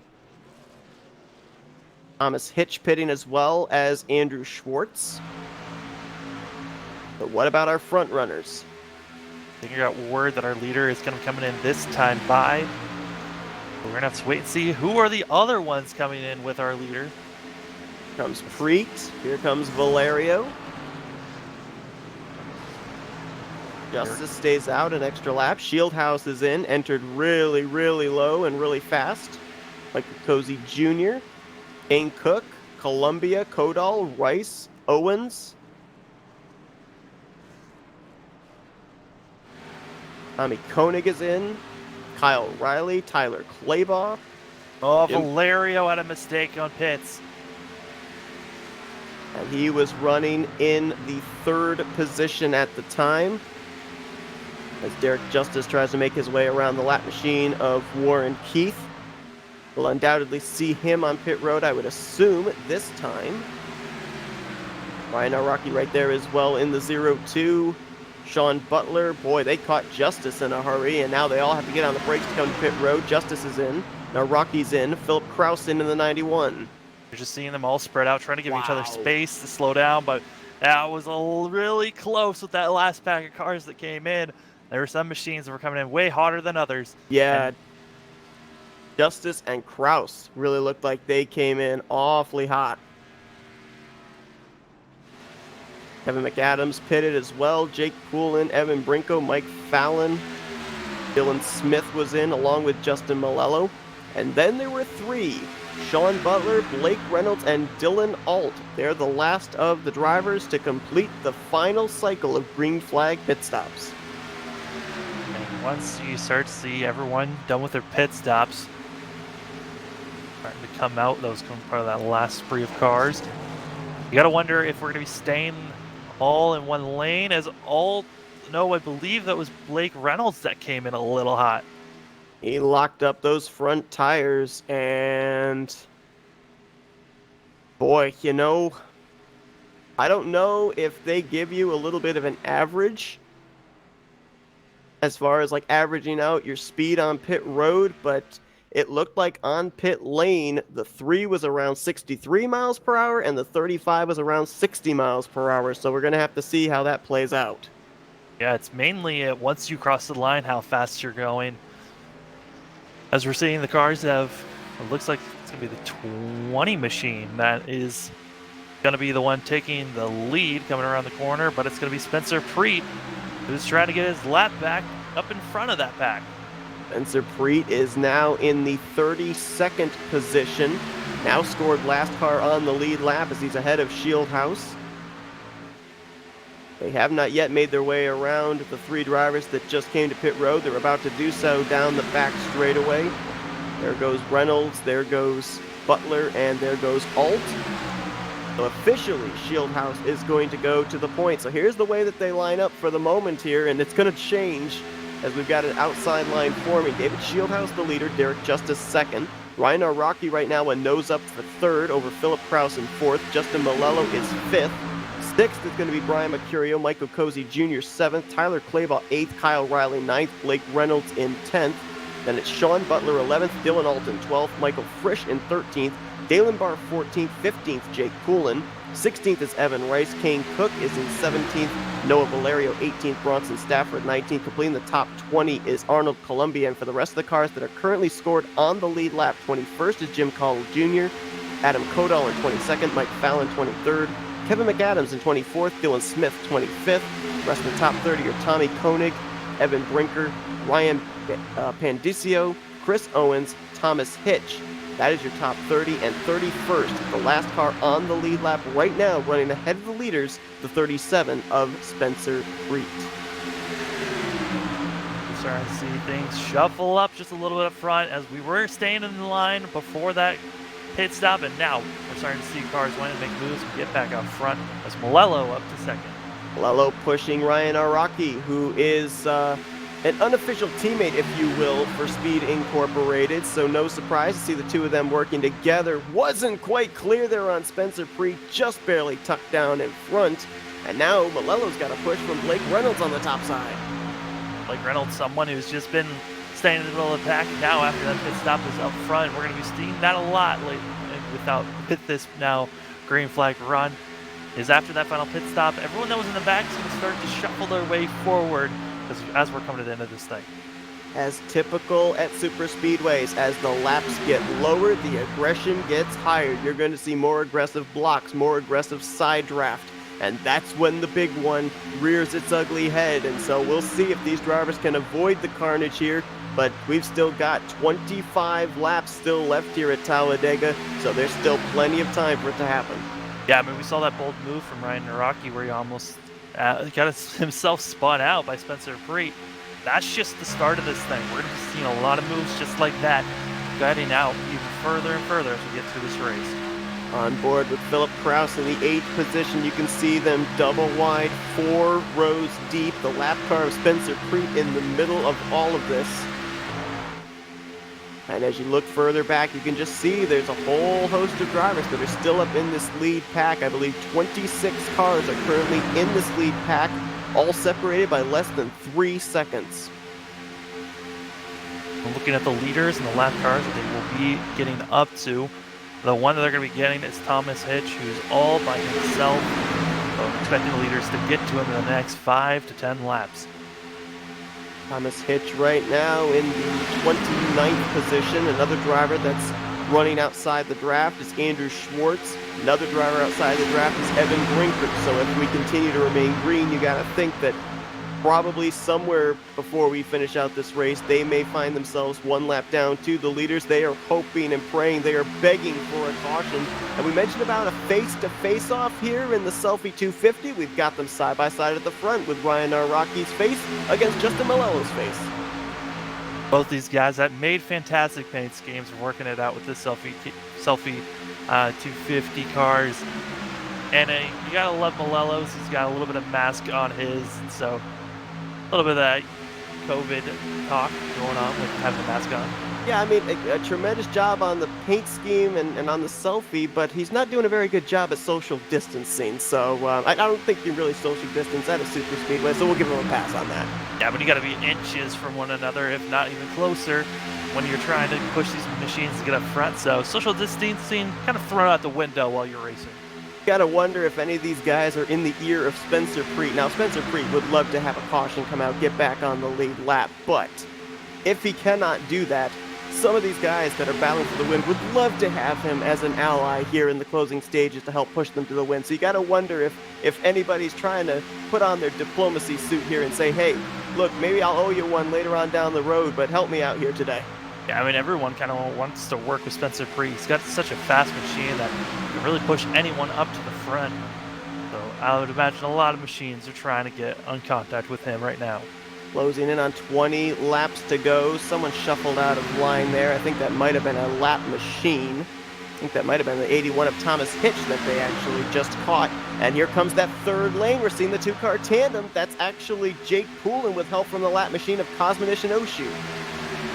And they're going to be trying to make the outside lane work. Now, you got to make sure you get the right momentum when you try to make that third lane work out. Stay behind the middle lane, and then once you get the momentum, shoot out, and hopefully you're able to pass all four machines that are in front of you. And you got to hope for the best once you get that momentum. This is all about finding the right speed, finding the right time to really push your car to max, as we're starting to see Blake Reynolds up front. Yeah, Blake Reynolds timed it perfectly. Help from Sean Butler, able to clear for the top position. That run we saw that Poulin and Cosman have in there did not work out. I don't think that Cosman was quite close enough to the back bumper for that two-car tandem to work, but that outside line continues to have momentum. Sean Butler's going to get some help from Dylan Alt, and now he clears for the lead. Alt now trying to make the move on the outside as you got Butler down on the bottom. And these guys are starting to get a little racy. Looks like Blake Reynolds got himself a little low there in that corner with one of his tires getting below and touching the apron just a tad bit. And he's going to go down there again. I mentioned before, earlier on this race, didn't look like they were doing like any dancing that we're typical to seeing drivers do, where they kind of move around. Now, as we're getting closer and closer to the end of this race, I'm seeing them moving around quite a bit, kind of choosing their options, trying to figure out where they can make some runs. Yeah, trying to choose their options and also trying to keep their engines as cool as possible, as they're going to be right on top of one another for most of the end of this race. So they're just jostling, going to be trying to get their car and give their radiator just a little bit of fresh air and cool air to cool off their engines as they're trying to push it as hard as they can. Dylan Alt on the top side there, 19th in the standings. A win could certainly help him out for his playoff chances. Going to lose a little bit of ground there to Sean Butler, who came into this race in the final playoff position, 10th overall in the standings, and the 12th driver in the playoffs as they run right now. He's got Blake Reynolds trying to keep him out in front, but that outside line continues to fight back. You got the outside line in this front pack going on. I'm looking back at the cars trying to make moves up to the front and slowly start moving forward. And you got Bronson Stafford and McAdams. They're getting hooked up and trying to get other machines to start to move up to slowly make a move forward on the high side in the middle of the pack and try to move forward. Might be the first time we've mentioned Kevin McAdams here tonight, as he spent most of this race just riding at the back. You see him to the outside of Kyle Riley, who also has kind of spent most of this race riding, but now they are up there just inside the top 15, trying to make some charges to the front. And Bronson Stafford has actually been one of the guys that has been involved in two of the two-car tandems that we've seen here today. One point he was being pushed, and at the other point he was the pusher. So you got to think if he gets up here to the front, someone might benefit from a shove. Yeah, he just looks like he's one of the cars that's very strong and just has a ton of speed and can move up front if you can just time it perfectly, as he's going to be trying to make it 3 wide. Let's go to the outside of Evan Rice. Didn't really have anyone behind him to help, so he tucks back in line behind the 95, is up front, still side by side. Door to door, wheel to wheel, Sean Butler on the bottom, Dylan Alt on the outside line. Alt trying to make something happen, but you kind of have to wait for the momentum of your whole entire line to come in to push you forward, and that's what you have to wait for, as we know Derek Justice has a strong car, but can he get this 40 machine up to the lead and past Sean Butler? And we also know, thanks to Derek Justice earlier on in this race, that third lane can get some momentum if you have the right cars up there. Right now, everybody just running double file for the moment, but you got to know that sooner or later, that third lane will more than likely come into play. Yeah, I mean, you know, some cars are trying to test it out. Bronson Stafford is going to be the real initiator, trying to just get someone else to work with them, as he's got McAdams now hooked up, and they're about to get that. It looked like they were going to get some help by the 62 machine, but just wasn't there for any help. Almost seems not as much the question of will, but the question of when will the big one strike, as they're starting to get antsy now. Bronson Stafford, Kevin McAdams on the top side. They got Spencer Preet that's going to jump up there with him as well. Kyle Riley back there also in the 62. So 4 cars up in that third lane, and this is when someone could make a mistake and it could have catastrophic results. Yeah, it's below the 20-lap marker that I was talking about, and now it's time to see a lot of these guys get racy. There's no more Mr. Nice Guy anymore. It's kind of just, you got to pick your lane, make your choice, and stick with it, and keep moving forward. And whenever there's a gap, try to take that gap. Try to make it as brave as you can, but just be aware that one mistake could take out most of this field, if not all of them. See here, they are 3 wide, 4 and 5 rows deep, and you've still got a whole bunch of guys back there running single file, but they're still in this lead pack, watching the chaos ahead of them go down. I think most of those guys are thinking, hey, there's going to be an accident soon with how these guys are racing up front. You just got to wait and see and make sure you get through that wreck if there is one. You mentioned about getting through, because yeah, those guys may be riding back there, but just because they're riding back there doesn't guarantee they're going to get through the wreck. Sometimes the hole is there and it closes up in the blink of an eye. So these guys, even though they're riding, kind of waiting for the mayhem to happen ahead of them, doesn't mean they're out of the woods yet. Yeah, and even if there is a caution, you got all the wrecks going on in front of you, and you got to worry about the cars behind you and make sure they slow down and don't just absolutely run you over. Dylan Alt leads that middle line. They've got the momentum for the moment as he edges out ahead of Sean Butler. That outside line up on the outer groove has started to fade now. They've lost their friends. It's Bronson Stafford and Kevin McAdams that are fading back now. We're back to 2 wide racing as we are hitting 15 laps to go this time by. I think Bronson Stafford and McAdams, though, they got to know, hey, that worked out. If they could get up to the front, they just need at least 2 more cars to come in there with them. If they've got 4 cars on the high side on that top lane, they can make a run up to the front. So it's more so now of waiting for that time, waiting for 5 laps to go. They got that information that they needed. Now when are they going to utilize that information? We saw Spencer Preet jump up there with them, and I almost wonder if that hurt them more than helped them, because that killed their momentum, having to catch up to a car that wasn't running quite as fast as they were. Yeah, I mean, that's the one risk of coming up when you're seeing momentum come, is you're hoping that maybe they can bump you to help you get going, or you're going to just kill that lane. So that's one thing to watch out for if you're coming from a slower lane up to a faster lane. Sean Butler looks like on that inside line, he's going to lead this lap, but only by about half a car length outside line, getting a run yet again. That's a couple of Toyotas up on that outside line with Dylan Alt, help from Derek Justice. Down low, it's a Ford with the help from a Chevrolet. All right, now that we're kind of getting here with about 14 laps to go, all those cars in the back that are in single file, they need to start making some moves. They can't just stay single file forever. They need to start getting up there on the high side and starting to move forward. Otherwise, it's just going to be these top 15 machines that are going to be battling it out for this win. Right now, you've got Philip Kraus, Brian Mercurio, Michael Cozy Jr. I thought for a moment there, Dalen Barr ran awfully low down on the track. I thought he might be coming in for an unscheduled stop. You got Dalen Barr, Michael Frisch back here, Kane Cook.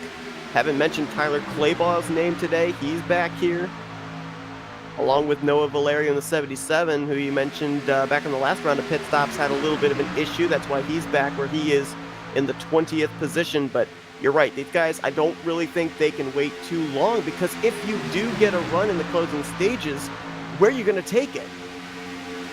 Yeah, I mean, the only places you can take it, I mean, luckily you're back there.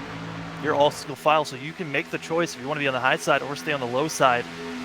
So if you can get up to the high side, you have so many more options on where to go. If you want to go to the third lane, if you want to stay in the middle, even possibly make it four wide at some point. But you got to make sure that you leave the option there for yourself. But if you continue just staying where you're at, you're not going to be getting up front and battling for this lead. Sean Butler's got to be looking out the rearview mirror and listening to his spotter more than he's looking out the windshield. And I know that commentators get asked this all the time we go to super speedways here, Sam, but I'm going to ask you, if it comes down to the final lap, what position do you want to be running in?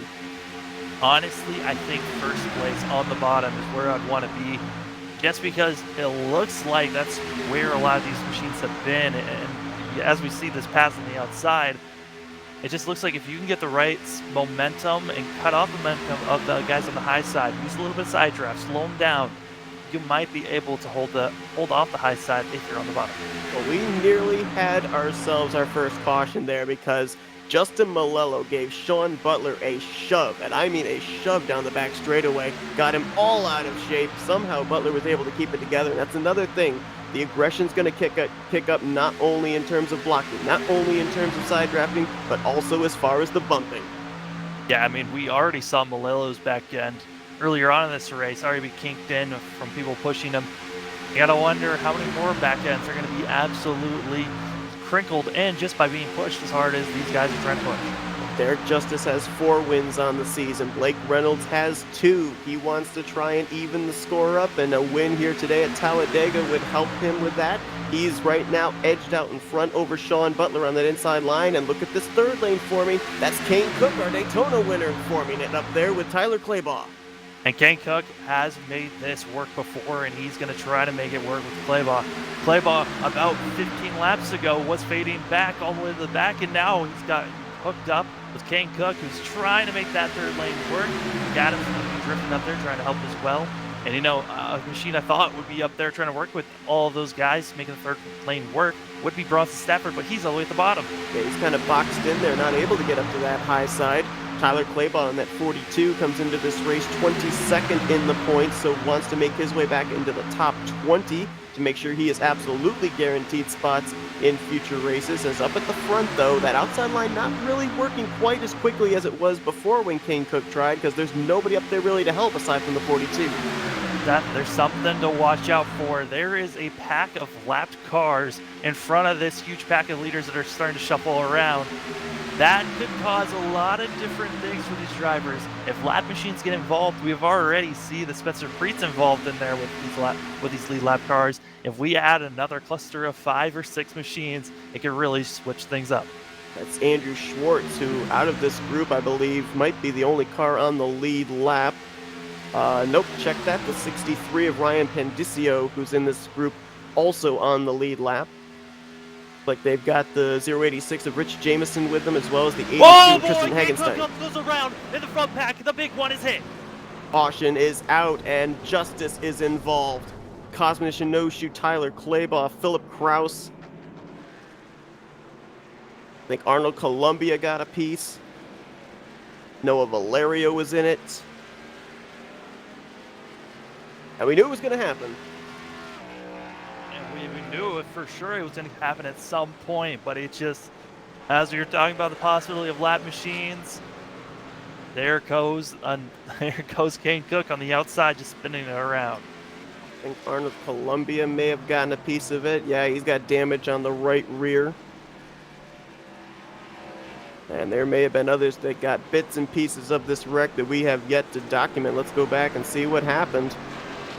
It was over in the middle of 3 and 4.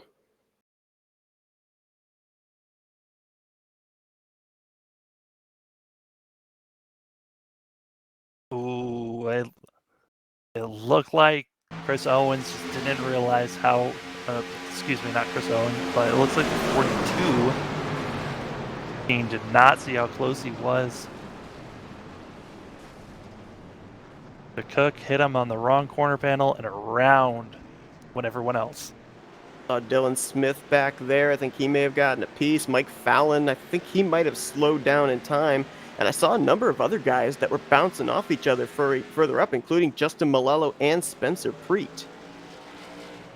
Yeah, Spencer Preet and Malello are right on top of one another, really kind of just riding with each other.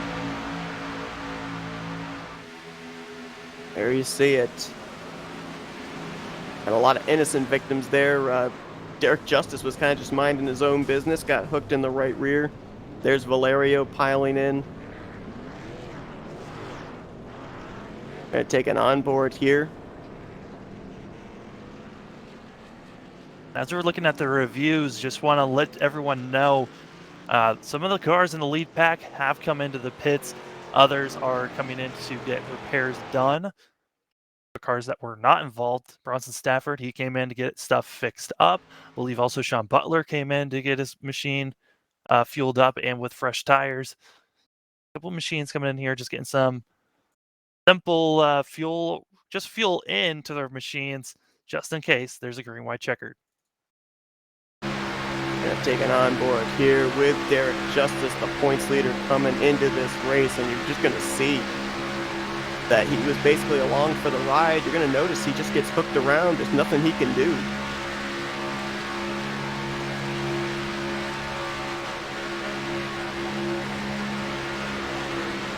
There's the contact right there.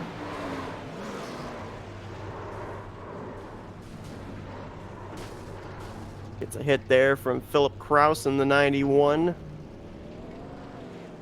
And while it may not look like that hard a hit when you're going 180, 190 miles per hour, those hits are very detrimental to the speed your car is going to have for the remainder of the race.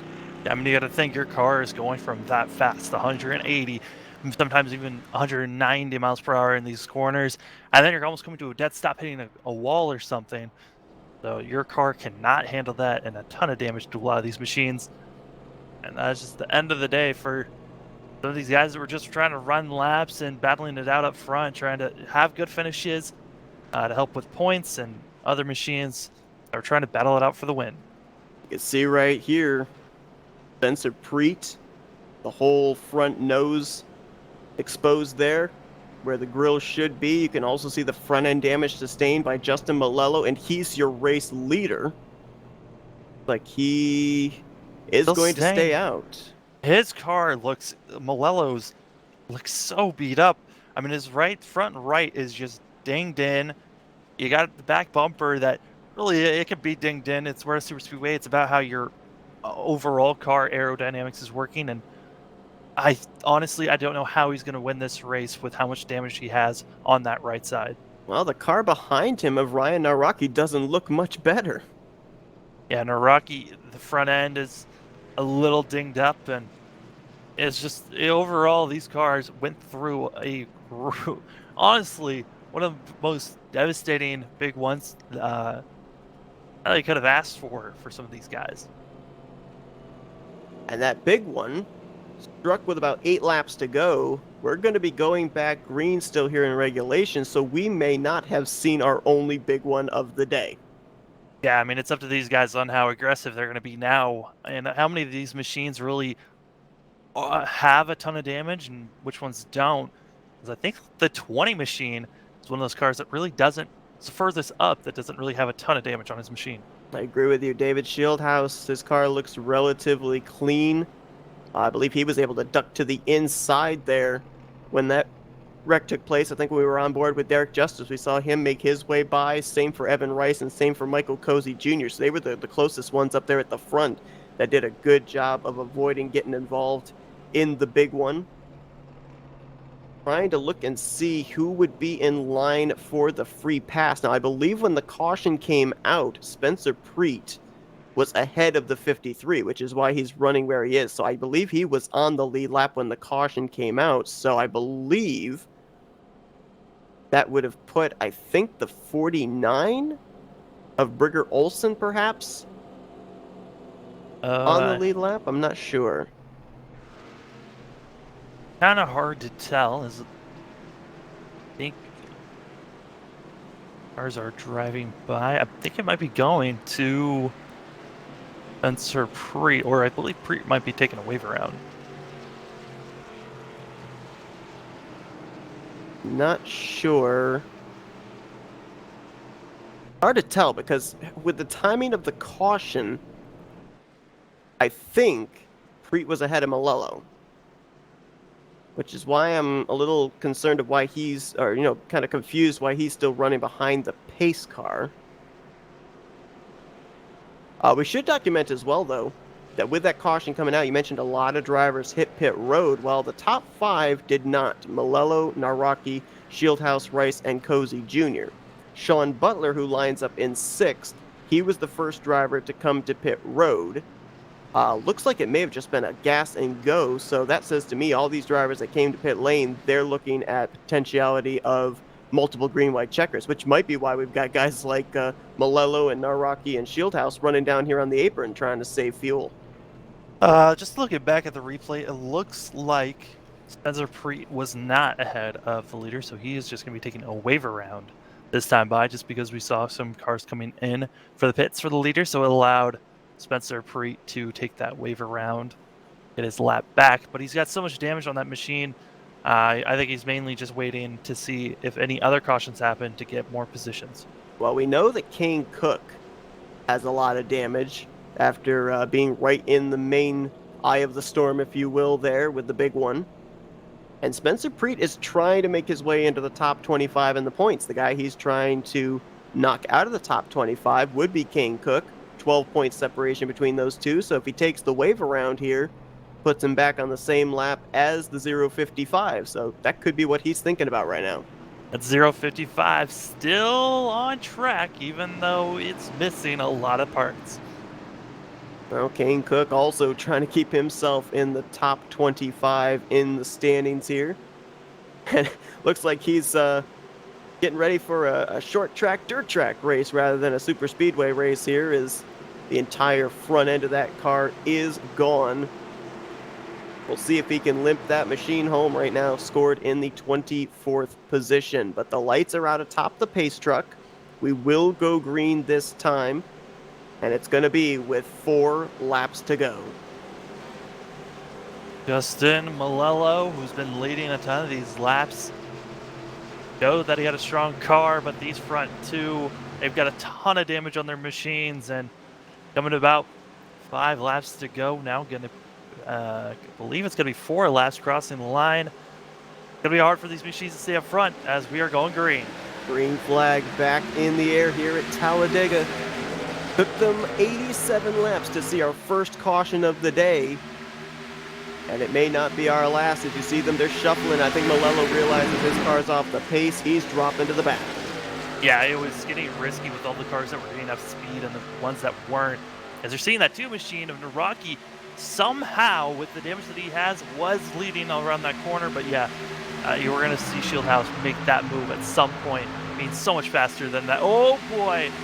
I don't think Butler knew how slow that 0.2 was and got knocked off course. He tried to go to the inside. There was not a lane there. He went down below the double yellow line, but he did not advance his position, so he is okay. He can make forward progress now. You know, with this 0.2 really blocking everyone else up, it could cause another accident here with everyone being 3 wide, 2 wide, and sometimes 4 wide, as everyone's getting sliced and diced now coming to the end of this race. It's Michael Cozy Jr. with Dylan Alta.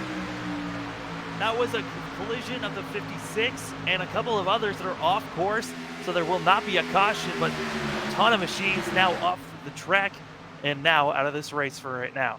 Michael Frisch is slow on the apron in the 58, but to your point, we remain green as Blake Reynolds trying to get something going there. Maybe thinking about a middle lane here as Cozy Jr. has got Evan Rice to the inside, but Shieldhouse, with help from Dylan Alt, forges ahead. Shieldhouse trying to really protect anything that he can, both the bottom and the middle. But we're trying to wait and see, is that top lane going to be getting any speed? As it looks like Butler's going to drop off and leave the 41 hanging on the high side. Brian Mercurio tried it. Butler went with him, but they didn't make up much ground. You look a little bit further back here as these 7 are up in this lead group. You got Kyle Riley back here with Bronson Stafford. And you've also got Jim Cottle Jr. They're all trying to make up some ground. They're going to have a huge run on those top 7 here. Yeah, they are getting, they're trying to get in line to show their speed, trying to catch up to the ones that are 2x2. So we have to wait and see, as we are going to be coming to the white flag this time by these drivers up front are really hoping that the second group does not catch them, and it's only going to be a 6-car battle. Blake Reynolds tried the third lane. Nobody went with him. He's going to drop back as Shieldhouse out in front. Michael Cozy Jr. second. Evan Rice in third. They've just got to make it to the white flag. But remember, start-finish line's not in the middle of the tri-oval. It's down in the middle of the tri-oval, down over to turn one. As they're coming around the tri-oval, they're going to be making it to the white flag, as Michael Cozy Jr. is going to lead that one. Cozy Jr. going to forge ahead. Will he drop low? Yes, he will. Dylan Alt now with help from Sean Butler on the outside line. And keep an eye on some of those guys back there, like Brian Mercurio, Bronson Stafford. They're getting a big run as well. Gotta wonder, Blake Reynolds tried the outside on 3 wide, but now you're starting to see others just slicing and dicing. Who's gonna make the move on the third lane? Maybe Kyle Riley that's going to go up there. I think that's Jim Cottle Jr. going up there with him as well. Also, I believe that's Chris Owens as they're side by side there for the race lead between Alt and Cozy Jr. off of 4. They're getting so close, and they're all jostling for positions. They're coming off of 4, now going to have to go through the tri-oval and come to the line. Who's going to get on the outside? It's going to be Alt as Butler goes to the third lane, and he's got no help. It's going to be Michael Cozy Jr., who's going to be coming across the line here at Talladega. Michael Cozy Jr. is going to join the likes of Derek Justice and Blake Reynolds as a 2-time winner this season. He took the checkers at Phoenix. He takes the checkers tonight at the high banks of Talladega. Man, what a run for that 99 machine. Really was just staying in the top 5, top 10 all race long, and was in the right place at the right time at the very end. What a great run for him. Also for Shieldhouse in second. Got up front and was doing a great job for those last couple of laps. Just wasn't able to get the job done at the end. You mentioned about Michael Frisch having an issue there that did not bring out a caution. We did have an incident coming off turn 4 on the final lap. Daylen Barr got hooked around, and I think he may have clobbered the inside wall. He is going to finish in the 24th position, it looks like, but I think he may have maybe nosed it into the inside wall there coming down towards the pit road entrance, as Michael Cozy Jr. is going to do his burnouts in the grass. Michael Cozy Jr., what a great run for him. Man, that was an exciting, we didn't know who was going to really come out of that thing at the end. Outside line, try to get something going, and it looked like, you know, we were about to see a run on the outside, but Blake Reynolds just wasn't able to get there, and overall, it was kind of the bottom lane that had it done and won. What a crazy couple of weeks it's been here for Michael Cozy Jr. We mentioned that he won at Phoenix, but he wasn't high enough in the point standings to lock himself into future events. He had to slowly work his way up. I think it was at either Bristol or Spa. I think it might have been the race at Spa, where he then finally made his way into the top 25 in points. He was 24th in the standings coming into this race, and now being a multi-time winner, he's going to gain even more spots and more than likely be locked into future events. And pretty much, I think this second win would have locked him up a spot as well in the playoffs. We're going to get interviews here with our top finishers in just a moment, but I want to go back because, yes, we did finish the race under green, but it was not without incident. We're going to go back and just take a little bit of a look here at what happened first to Michael Frisch and then eventually off turn 4 with Daylen Barr.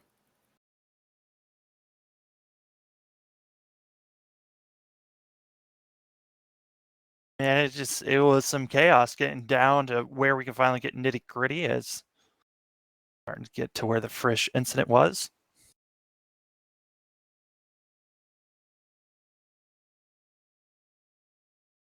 Like, maybe Bronson Stafford got him?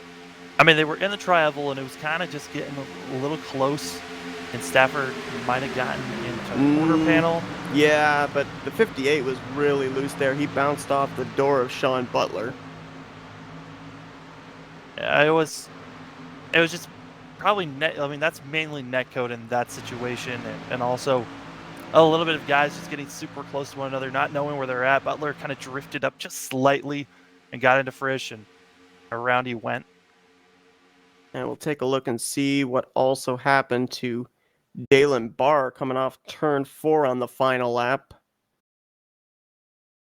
as he definitely got some help as well. Looks like it might have possibly been the 15 of Jim Caudle Jr., maybe even the 62 of Kyle Riley, who to his outside here off of 4. Oh yeah, Kyle Riley got him, and oh wow. Hard hit into that inside wall. And as mentioned, Daylen Barr looks like he's going to finish this race around the 24th position.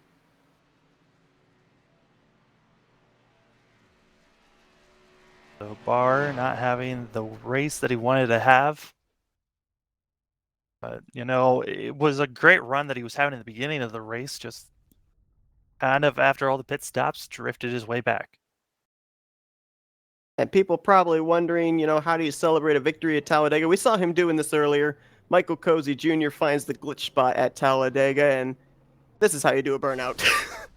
Yeah, kind of just launches his car up into the air, and there he goes. Oh, that pales in comparison to the launch he got in practice, but a victory is a victory, and he ends up on his lid. Let's take a look here at the finishing results from the race. Michael Cody Jr., a 2-time winner this season now with the checkered flag. David Shieldhouse going to finish in second. Shieldhouse came into this race inside the 8th position in the standings, so a good points day for him. Dylan Alt brings it home in third. That's a driver that was 19th in points. And how about one of the go-homers, Evan Rice? A great run for that 95 inside the top 5 and 4th. And Blake Reynolds brings it home in 5th. Blake Reynolds almost was able to make a move, but just wasn't able to. Just being stuck and really had the momentum to really push himself too far ahead of where he needed to be at the end there. We look here at the remainder of the finishing results with Brian Mercurio, Sean Butler, Bronson Stafford, Kyle Riley, and Jim Caudle Jr., your top 10. We're going to show you the remainder of the finishing results from today's event. And of course, some of the notables that we see here that are down outside of the top 20 include, of course, the 055 of Kane Cook, who came into this race 25th in the point standing. Spencer Preet, who was 26, finishes in the 25th position. And I'm not even going to bother to try and figure out who won where as far as the May Madness bracket. We'll find that out next week at Dover. But there is the rest of your finishing results there. Derek Justice, the points leader, 41st. Shane Tyrion, who came in late, 42nd. And Graham Bolin, who took the checkered flag last week at Richmond, will finish 43rd here today. Well, folks, we have to make a little change over from TeamSpeaks here in order to be able to get some post-race interviews. So don't go anywhere. We will be right back in just a moment and interview our top 3.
pit strategy. And yeah. All right, that is Dylan Alt. He brings it home third place here tonight. Congratulations and good luck next week at the Monster Mile. Thank you. And we're going to see if we can get a word here with second place finisher David Shieldhouse. And we have him here. David, congratulations on a second place run, but I know that you really wanted to get that win. You came up 6/100 short. Was there anything you could have done there through the trial to get the edge on the 99?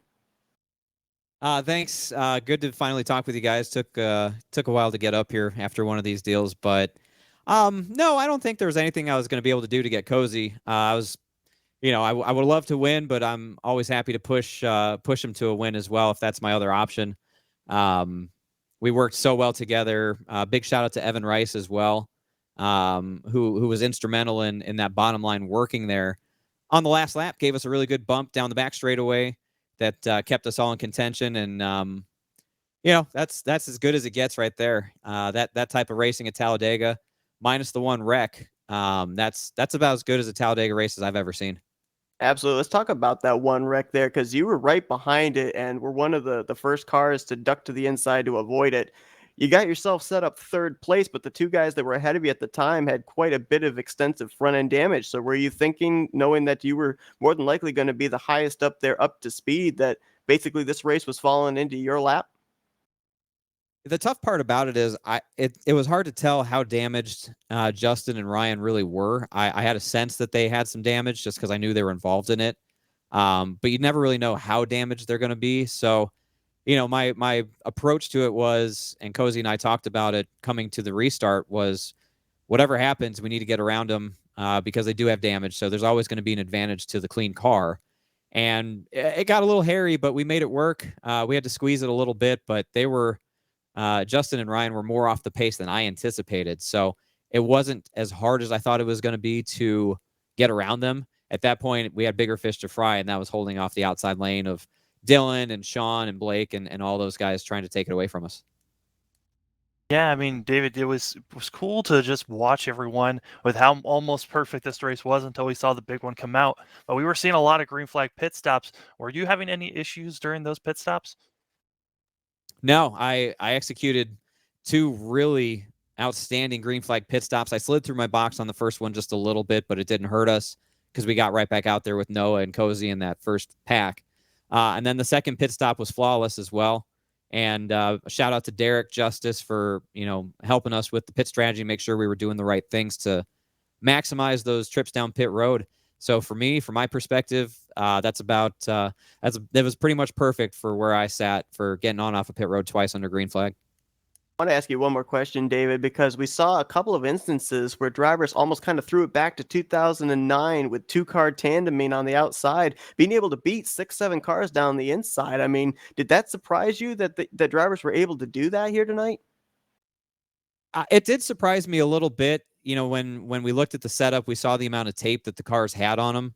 It was a little bit higher than I think most people were expecting. So it gave you really superhuman ability to push for a lap, but the cars overheated so quickly as well that you really had to be careful of that. But two cars, we saw a couple of times tonight just go zooming around the top. Kane and Tyler were a great example of that got them into that position before the wreck. And a couple other people did that as well. I think Derek did it once with somebody else. I forget who, but it worked. You just had to time it. And I think those guys were smart to test it at least to understand for later in the race if they had to do something similar, when they needed to go and when they could do it without losing a motor or overheating. So it was cool to see. It added another layer of complexity to this race that in itself was already pretty complex with the fuel mileage. But, that's some of the fun that you get running over here at FTF. That's why I love it. That's why I've been doing it for so many years. Absolutely. Well, David, we know you obviously wanted to win. You lock yourself into the playoffs, but coming into this race, 8th in the points and finishing 2nd at Talladega, this just continues to make a case for yourself to make it into the playoffs on points. And who knows, you may get a win further on down the line here in the regular season. But for now, we're going to let you do some shout-outs. Appreciate it. Yep, the playoff push is still alive and well, and tonight was a good points night for sure. So big shout-out to everyone on Twitch. We got, 250 people watching right now over here on Shieldhouse on Twitch. They all love the show. We had a lot of people come over from the dirt side of things who don't really care about NASCAR or this type of stuff, but they were all into it. They all loved it. So big shout out to everyone in chat. Big shout out to everyone at Slip Angle Motorsports, Outrun Esports, as well as FTF and you guys for broadcasting this. Big shout out to my good friends, Michael Cozy Jr., Spencer Preet, Derek and Evan working with us tonight on Discord, and everyone else watching on the broadcast for you guys as well. Appreciate everyone's support. I really do love racing here, and tonight was a good one. Thank you. All right, that's David Shieldhouse, brings it home with his best finish of the season in second. Congratulations, man. Thank you. And that's going to conclude our coverage here tonight from the high banks of Talladega Superspeedway. And first off, Sam, I got to ask you, shocked that it took us 87 laps before the big one struck? I mean, kind of shocked by the way that we were seeing these guys drive earlier on. We saw the early troubles for the 18 machine, and I thought maybe we were going to see a little bit more action, but they really got everything settled down, stayed in one lane until that final pit stop, and you knew it was coming at some point. And they came at the end of the race and took out a lot of very good competitors, like the big one usually does. And who knows, as we've now gotten our way past the halfway point and into the halfway point, I should say, of the season, the big two might become the big three. We might be able to throw Michael Cozy Jr.'s name now into the same ring as Derek Justice and Blake Reynolds in future races, because he's inside the top 25, and he now joins those two as a multi-time winner. But that concludes our coverage here tonight. Next week, the FTF Grand National Series is going to be heading to the Monster Mile, the concrete mile known as Dover International Raceway. STN's going to have the call over there. We're going to be back then for the following 2 weeks. We're going to be going short track racing at Irwindale, and then after that, we're going to be going to Montreal, road course racing a little bit north of the border. That's going to be a lot of fun as well. So hope you'll tune in for those two events that'll be coming up in 2 and 3 weeks time here on Flatout Racing Network. But Sam, as always, a privilege to have you here in the commentators booth with me. Always a pleasure. And thanks everybody for tuning in here tonight. Hope you guys enjoyed tonight's event from Talladega Superspeedway. It never disappoints. For Sam Dyer, I'm Seth Cole. You've been watching another broadcast here courtesy of the Flatout Racing Network.